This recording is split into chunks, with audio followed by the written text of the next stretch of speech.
بسم الله الرحمن الرحيم الحمد لله رب العالمين والصلاة والسلام على رسول الله وآله وصحبه أجمعين. السلام عليكم ورحمة الله وبركاته. وعليكم السلام ورحمة الله وبركاته. وعليكم السلام ورحمة الله وبركاته. Look, listen, you guys are talking about gender roles this episode. Is that exactly what we're going to be talking about?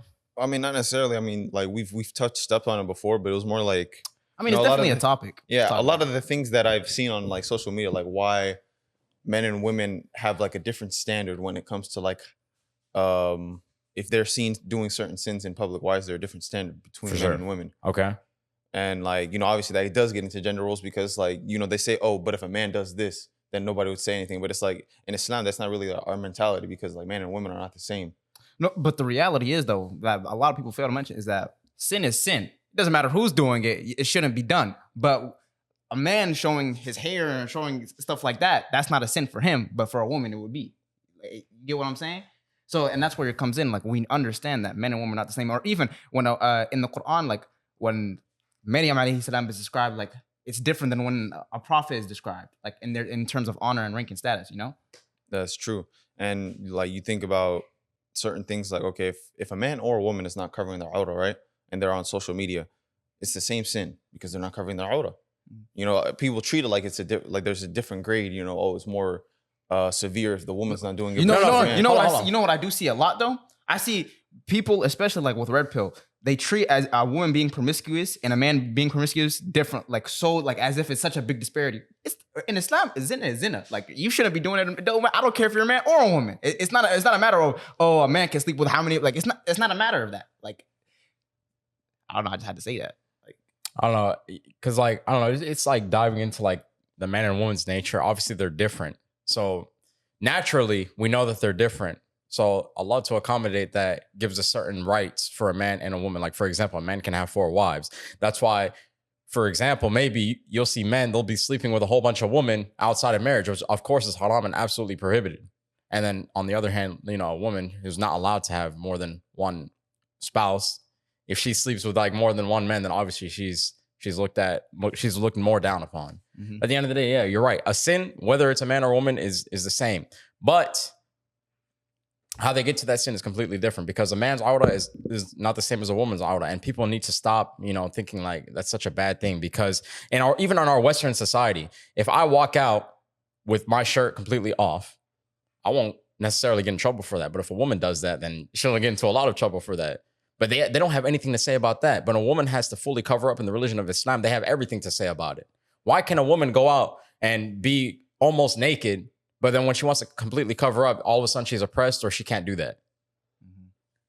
As if it's something wrong. Is it like at the end of the day, it's all a choice.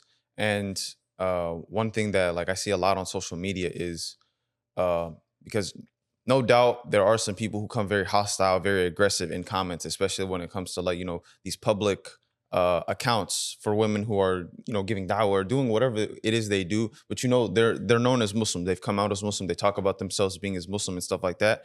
They talk about their journey in Islam. And people will comment about their appearance, about the way that they wear hijab, or if they don't wear hijab, whatever it may be. And some people, yes, they are aggressive. And a lot of the responses that I see to some of these things is like, oh, but why are you in my comments? Oh, like lower your gaze. Why are the men here? And it's like, I mean, if your account is public, you're allowing everyone to see this. You're posting something for everyone to see and for everyone to have an opinion about. Because if it's public, then everyone's gonna have an opinion about it. It's like, when Islam was finally preached publicly by the Prophet ﷺ, everybody's gonna have their opinion on it. It's not to say, no, you can't say that about Islam. Why are you saying that? Just shut your mouth. Like, no, you can't tell people to shut their mouth. If you're posting something for everyone to see, you're giving everyone a right to say whatever they want about it. And especially if you're doing something wrong. Because I don't understand whenever people do something wrong like in public or they do something wrong online and someone addresses it, they go ahead and attack the person giving the advice. But at the end of the day, if I was to go out and rob a bank in public and everyone was talking about me, why would I get mad at these people talking about me knowing that I'm doing something wrong out in public? Because at the end of the day, yeah, of course, robbing a bank and like, let's say like, I don't know, somebody showing their out on social media, obviously it's 2 completely different sins, but at the end of the day, it's still a sin. It's still a transgression against God. It's still a transgression against yourself. Why do you have such a problem with people, telling you to do the right thing? Not only that, you're gonna be asked about this. Like when we talked about this yesterday, you're gonna be asked about this on the day of judgment. What are you gonna say? Why are you in my comment? Like that's not gonna be an answer for you. Like I hate to break it to you, but when someone says something like and they're right, like sometimes you gotta have that humility and sense of humbleness to just accept that like you can be wrong. Look, and I address sometimes like, okay, I understand there are some hostile people in comments for whatever reason it may be, whatever video it may be. But there are some people who give references, they give evidence, and they tell you like, oh, I advise you to refrain from this. Oh, please do this. And then they'll still be talking about like mind your business. Oh, only Allah can judge. Or it's between me and Allah and stuff like that. And you know, it's those types of, especially those types of comments. How do you respond to Allah subhanahu wa ta'ala? Because your response can't be lower your gaze. Your response can't be mind your business. Like, what is your response really going to be? Like, Allah subhanahu wa ta'ala is going to ask you based on your intention. And your intention may be in a good place, but even doing wrong with good intention is still wrong. Is it not? Yeah, and another thing I want people to like know is that I don't want to come for anybody. And a lot of people think that, oh, some people speak too much about women, or whatever goes on social media and whatnot. But it's because these are prevalent in our society today, in our ummah today. These are issues that there's not enough being done about it, not enough being talked about it. And I just want to say that I truly believe there's just a lot of ignorance out there. A lot of people are just negligent to certain topics in Islam. And some people choose to be negligent. Some people choose to be ignorant about these things. And some people are just, flat out ignorant. They just don't know. And that's how I attribute it. I just see a video on social media. I was just like, dang, they probably just don't know. Because the more that I'm learning, the more fearful I get of like falling into anything. Like, oh man, is this right for me to do? Am I allowed to do this? Like, how will I answer to Allah subhanahu wa ta'ala? And that's one thing that a lot of Muslims really need to start doing is asking Allah, asking themselves how Allah subhanahu wa ta'ala will ask them about this on the day of judgment. How are you going to answer? Because a lot of us might just go about our days not thinking about anything, not thinking about like what we went through like during this day, what we did, how we will be asked about it. Mm-hmm. And just the fact that we're going to be asked about every single little thing that we do. Is that crazy? Yeah, exactly. Like I'm not like, for example, like, look, touch this guy's hair right now. I'm gonna be asked about that. No, and like, dude, remember when we were in Saudi Arabia and we listened to that Surah Maryam, and at the beginning, what does it say? There's a verse that every wrongdoer should be afraid of, and it says, and your Lord never forgets. SubhanAllah. Even people think just because they're hiding behind a screen or hiding behind a keyboard that their comments wouldn't hurt. Like, and I remember I used to have this problem a lot, but this is like when I was younger. This was probably like before puberty, when I go on like PlayStation or like Xbox. And I talked to someone behind the screen, I would say very foul things, and it wouldn't be good. But I thought like, oh, it's not that big of a deal because I'm behind the screen. But in reality, like I'm actually talking to another human being in like such a derogatory way. Like, if you think about it, like some people need to understand that if people are ridiculing you in your comments while you're right with evidence, that you're right, then that's a whole different story. But if people are saying stuff about you or saying stuff you're doing is wrong, you need to go and research about it. Like, is what I'm doing actually wrong? Or do you just sit there and just be like, nah, like I'm okay. Yeah. Like, oh, I'll forget them. They're just haters. You know what I'm saying? No, in Islam, because you shouldn't be just thinking, oh, this person's just a hater. Yeah. Like, no, if they're a Muslim, they probably want what's best for me. The first assumption that most people have is that, oh, this person just hating me. They don't want it. Like, oh, they just want me. Like, oh, I got a lot of likes on this post. They don't want me to have it up. But you have to entertain the fact. You have to entertain the idea that this person might be right. And if they're right, you're well. Like, could you just imagine you have that mindset? Oh yeah, I got 20,000 likes on a post, and this person just hating on me. But in reality, in that person's eyes, they're looking at, dang, 20,000 people like this post. That's 20,000 sins on your end, plus whatever views you got on top of that. Mm-hmm. It's all about that perspective, because life is all about perspective. If you only want to look at the bad things, then you're only going to see bad. You're only going to feel bad, and that's all that's ever going to come to you. And if you want to look at the good, then good things will come out of it. Doesn't matter if you're doing something wrong and then you look at it in a good way, in a positive way, then you end up changing from it. Then you learn from your mistakes. Then you can advise people after that. Look how beautiful that is. But then you have the other person, on the other hand, oh yeah, this person's just hating. And then they look on top of that, look, now they have a problem with another Muslim. Now they're racking up sins. Now they're ignorant. Like, you just fall into this rabbit hole of bad things. And on the other hand, you could just keep on escalating had you looked at things in the right way, in the correct way, the way that you're supposed to be looking at things. One of the scariest things I've ever seen is like, you'll see someone who's like, they're constantly being told that the way that they approach certain things, especially Islamically, is incorrect. They should, review their approach and go about it a different way. Like, maybe the message is right, but you're doing it wrong. You know what I'm saying? You're speaking about it wrong. You're being very hostile, being very aggressive in any shape or form. And you see that their account is growing. They're going viral on these posts. And it's like, are you going viral for the right reasons? You know, because in my experience, you know, I might post a video. I'm thinking like, dang, this is a very good reminder. I hope people can like, you know, share this video and benefit from it. But then it might flop, and I'll just be like, dang, bro, that sucks. You know what I'm saying? But then at the end of the day, I'm like, oh, why am I posting? Am I posting it just to get the likes, to get the shares, or am I posting it so that whoever sees it is like benefiting in some way, shape, or form? You know what I'm saying? Like as a form of ajr for me, because I'm not looking to just gain followers and to gain likes and shares or whatnot. No, at the end of the day, I want people to see the light of Islam the way that Allah subhanahu wa ta'ala guided Even if me. it's one person. Even if it's one person, right? Convey even one message or one verse from the Quran, from the Sunnah, from whatever you can, with evidence, obviously. But it's always that thought that I'm like, oh man, I could easily probably go viral if I were to just do another thing. But I'm like, that's from Shaitan. Like Allah subhanahu wa ta'ala, he may test me with, oh, your video is probably gonna flop, even though the message is good. Because it's not about how viral a post goes. It's not about how viral your content is or how famous you get. It's about what you're doing with the platform you've been given. Are you speaking about the things that need to be spoken about? Are you calling people to the oneness of Allah subhanahu wa ta'ala? Like, especially if you're Muslim, you may make content that's like for skits and whatnot, but every once in a while, do something to call people to Tawheed. What's the point of you being a Muslim, having such a large platform and not calling people to the oneness of Allah subhanahu wa ta'ala? The Prophet ﷺ, he had no platform. He didn't have no social media. Look at how many Muslims there are in the world today. He conveyed the message by himself, started by himself. And can you imagine how difficult that was? Like, for example, people are afraid to even practice their own religion in their own little friend group of like 4 or 5 people. Now, the Prophet had to go. No one was following his religion at the time. And he went from himself to one other person to now, alhamdulillah, over 2 billion people now following his religion after he's gone. And even more who have passed away. Like, may Allah grant them all Jannatul Firdaus, right?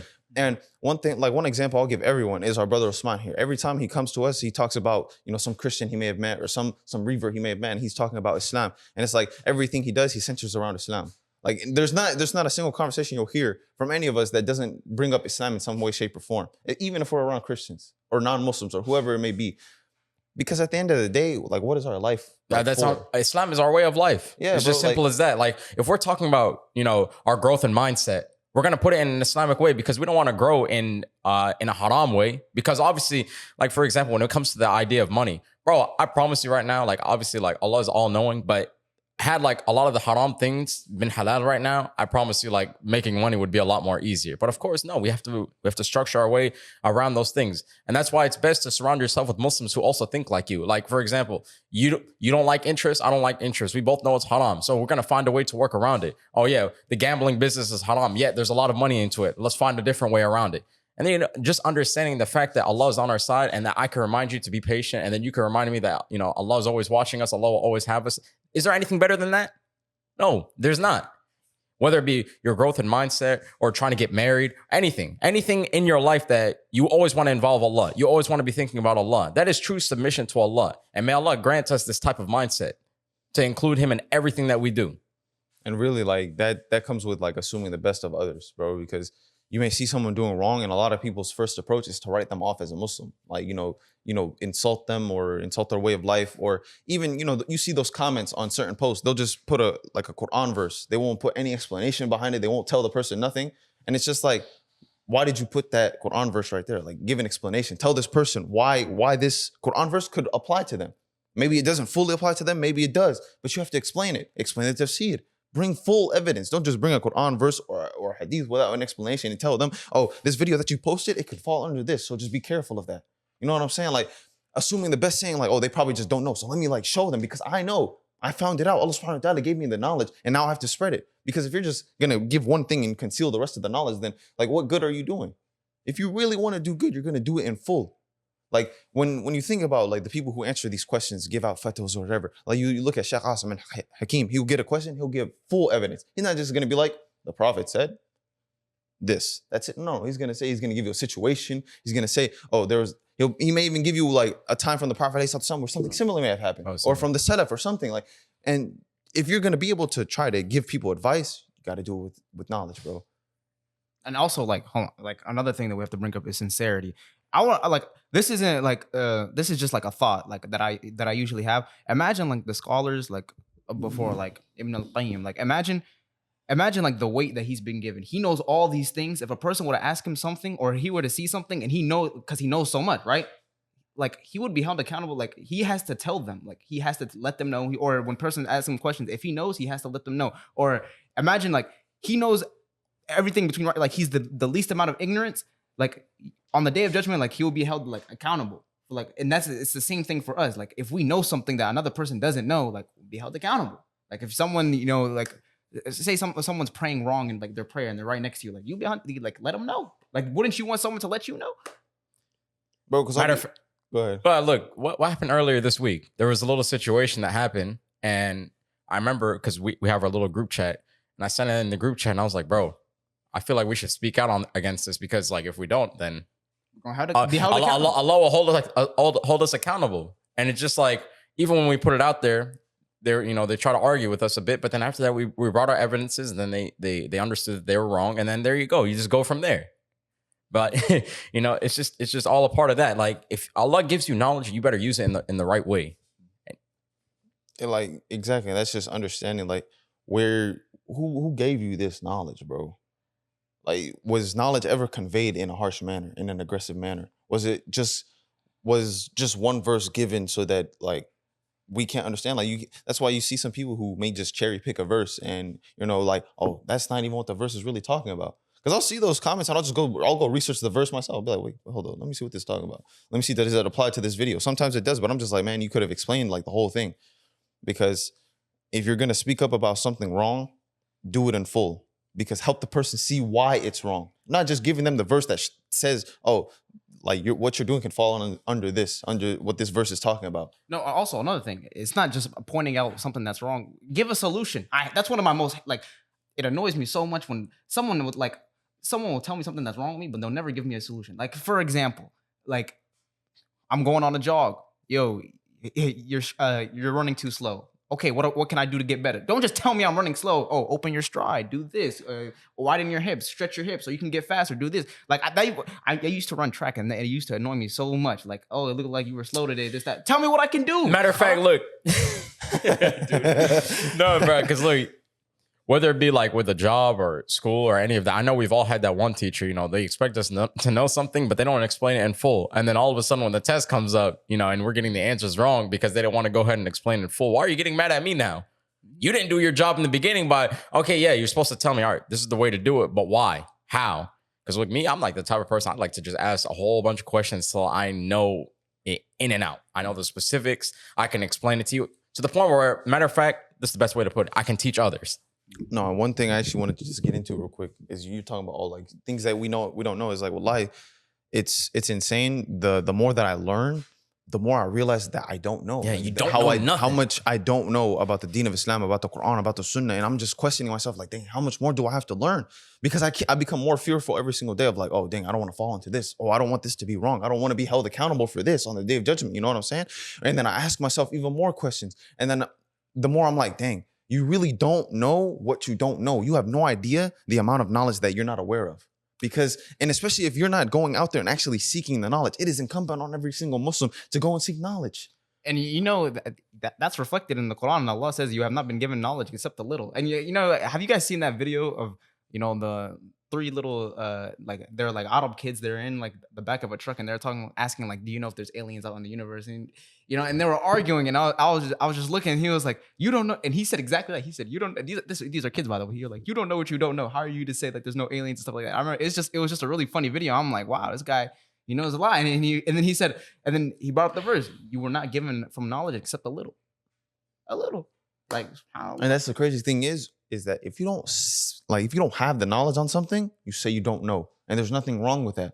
Especially like you just brought up like, oh, aliens. If someone asks me, oh, is there alien? I'm gonna be like, nah, I don't know, man. Bro, and that Allahu A'lam. That's why you just attribute it to Allah. That principle literally applies to everything what you just said. If you don't know something, you better say I don't know instead of trying to BS your way through it. Because bro, that is one of the things that make me the most mad is whenever you ask somebody a question and then they start beating around the bush. They don't know. You can tell they don't know. They start lying. And like, I don't know. Like me, for example, I sell things, all right, and I'll be asked certain questions, and sometimes if I don't know, I literally tell them, look, I don't know. I don't want to lie. I don't want to tell you something that I don't know, because I don't feel like that's fair, because I know we've probably all been there where we're all trying to buy something and you're asking the person and you're asking, oh yeah, what is this? And they're like, oh yeah, it's such and such, but you can just tell that they have no idea what they're talking about. Now imagine you're doing that against Allah. Imagine making a lie against Allah and the Prophet. Man, what's that one hadith? Whoever makes a lie against the Prophet, like tell him to prepare his seat in the hellfire. No, you know, bro, I remember one time, like even like in my personal, I received a DM, someone like asked me a question. And I think it was regarding like aura, and I was like, man, wallahi, I don't know. Like, I don't know what you're talking about, but I can go and ask someone. And like, it was no, bro. That's one of my bro. That's, like, that's one of the best phrases. I don't know, but I can find out for you. There you go. Now I'm gonna go. I'm gonna learn so that next time when I'm asked, I already know. But I understand it is it's a disappointing feeling to like someone thought that you would know something and like. Bro, look, listen, at the end of the day, bro, don't be disappointed, because we're human beings at the end of the day. We're not gonna know everything, and yet even if all of mankind and jinkind came together and they learned it all, we'd still be closer to knowing nothing than knowing it all. Simple as that. You know, Allah, there's a reason why Allah is the only He is the all-knowing, and we're not. Allah gives us knowledge, and there's even a specific dua that Allah says it. Rabbi zidni ilma. Like you recite that dua, that's for you, that's for your own benefit. But you're not gonna know everything. And for us human beings, it might be better for us not to know everything, because we sit here, we try to think about eternity. We'll try to sit about Jannah. Like sometimes, bro, I'll be thinking about, bro, the hellfire. Like there will really be people burning there forever. Like that hurts my head to think about. Maybe not knowing will be better for me than knowing these things, because me as a little human being, I don't know if I can't handle that. Yeah, you destroy yourself if you were to know certain things. Like, and you know how you said Allah subhanahu wa ta'ala says like He's only given like us little knowledge. It's crazy to think that we don't even know how vast it is, how little it is. Like we don't know the amount. It just says little. But to Allah subhanahu wa ta'ala, it's little. To us, that could be like as wide as the universe. You know what I'm saying? Like that's the crazy thing about it, is because Allah subhanahu wa ta'ala's knowledge is infinite. Meaning it doesn't span like time or space or anything. Like you can't put all of Allah subhanahu wa ta'ala's knowledge in a room. You can't put it in the universe or something. Can you try to think about that? You're saying Allah subhanahu wa ta'ala's knowledge is infinite. Just try to think about infinity. You can't. It's impossible. You're not capable of doing such things. And one thing I just want to stress to people, like, bro, I'm still a layman. I just want everybody to know I'm still a layman. But one thing I need to stress is that if you are a Muslim, bro, you have to go research, bro. You have to just like seek as much knowledge as you can in topics that you are curious about, because then you'll start to find out if anything that you're doing in your daily life could be wrong. But if you're just sitting here not seeking the knowledge and you're just going about your day, you know, you're doing your 5 daily prayers and whatnot, and you're not seeking any knowledge, it could be very problematic for you, because you could still be doing something that's wrong. No, it's not. And it sucks very much, because there are sins that you might be doing that you don't know about. Hold on, it's not even just about that. It's about just genuine literacy and genuine like reading books, or just knowing things about the word, or knowing things like perhaps like you work a job, or like you have a career, or you have a profession. You have to know your craft. And I never really understood it until like recently, whenever you see like a scholar from the past, or like of Islam, or even just teachers, they always, or even like our own very parents, they emphasize school, they emphasize knowledge so much to us. And I never realized it, because there are people that go as far to even say like knowledge is life. Like have you ever seen someone who's illiterate, or have you ever seen someone who never passed like a secondary education, like a middle school or elementary school? It's like they're a completely different person than what you're used to knowing. It's like they have no life experience. And to take knowledge and to be able to apply it, that's one of the most useful skills, because think about it. What's the most thing, like what turns people, like what makes you? It's your life experience. But if you can take knowledge and apply that and turn that into experience without actually having to go through it, imagine you can build yourself up like without having to go through certain things that other people would have to go through. And that's part of learning from other people's mistakes. Mm-hmm. And that's what we talk about all the time. Look, I ain't gonna lie. One of my biggest like turning points when I really had to go seek some knowledge, because look, this is back when I was, starting to get on my deen. This is like my last like year of high school, like when I was really, really like trying to be as serious as possible. And like you said, I was just doing my normal things. So pray your 5 daily prayers, and but I wasn't really out here actively seeking as much knowledge. I was, but not like as much as I could have been, right? But I remember we were sitting there in the classroom, and I was sitting there having a debate, and this is actually kind of like where it all started. And I remember like I was the only Muslim in the class, and I had like, what was it, like 4 or 5 people like asking me questions about Islam. I literally was getting like 5v1 type of deal. And like you just see like the teachers listening in, and you got the other people just listening in. And like there was like, it would make me so mad when they would ask me a question or make a lie about Islam or the Prophet, sallallahu alaihi wasallam, and I couldn't answer. I could not answer. So then after that, I made sure I optimized my time of day I don't care where I was at. If I was in the car going to work, coming home from work, going to school, coming back from school, I was listening to podcasts. I was reading the Quran, learning hadiths, because I never wanted to be put in that situation again where a non-Muslim was to ask me about Islam and be able to make up lies against Allah and the Prophet. And I was not able to answer. And then from then on, like, one thing just led to another. And that's why, alhamdulillah, like I do what I do now. Like, I talk to these non-Muslims from all these different perspectives because, if had I not like been put in that situation before, I wouldn't be doing what I'm doing now. I'd probably just be sitting here, life on cruise control, not really worried about my religion and etc. But it's just crazy. Not only like did I like, it wasn't like a feeling of embarrassment, but it's just like, wow, like this is my own religion. This is my deen. And I can't sit here and answer questions about Allah and the Prophet. Wallahi, it just made me so mad. And like I pray, I pray to this day that those same people, I'm able to have a conversation with them again.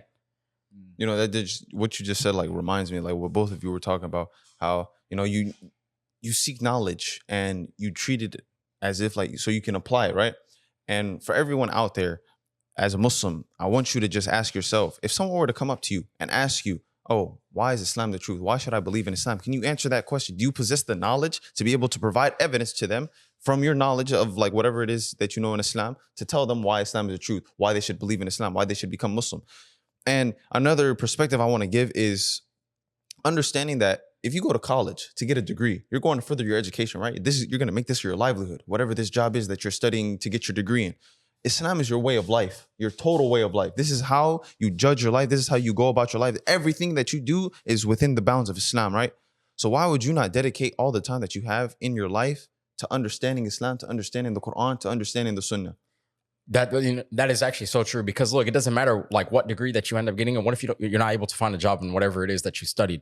But if you ever go ahead and learn about the religion of Islam, that will never, ever, ever, ever be wasted, because you're going to be dealing with that on a daily basis. You're going to be talking with people on a daily basis. You're going to be dealing with non-Muslims on a daily basis, especially if you live here in the West. It's just how it is. Unlimited ROI. Like, you just have to understand here that your knowledge of Islam will never, ever, ever go to waste, because on the day of judgment, Allah is not going to ask you what type of PhD that you have or what type of master's degree that you got, but He will ask you, what did you do with the Quran? What did you do with the Sunnah? How did you follow it? How did you apply it to your life? Who did you spread it to? You're going to recite the Quran. Yeah, these are the things that you're going to be asked about. So why not prioritize these things? I know people, or not even just myself personally, but people all around the world, like they'll prioritize watching movies or reading other books before even reading the Quran. You know what's really going to I'm not going to say like none of us are not all guilty of this, but we should just put that into perspective. Just think about that.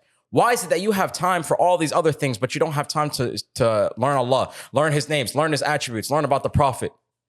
The things that you're supposed to value over your own parents, over your own family, over your own house, over your own livelihood, over your own college degree. You know what's really going to make you deep it? Especially when learning about, like, people think that like learning about religions, like you said, they think like it's a waste of time, or like, oh, they could be doing better things. But the reality is there's a world that works that you don't see, right? That you don't see. Like there's things that are happening that you're just not aware of. You don't know. You have not been given knowledge except a little. And in the Quran, when God says, indeed, this Quran guides to that which is most upright, what do you think that means?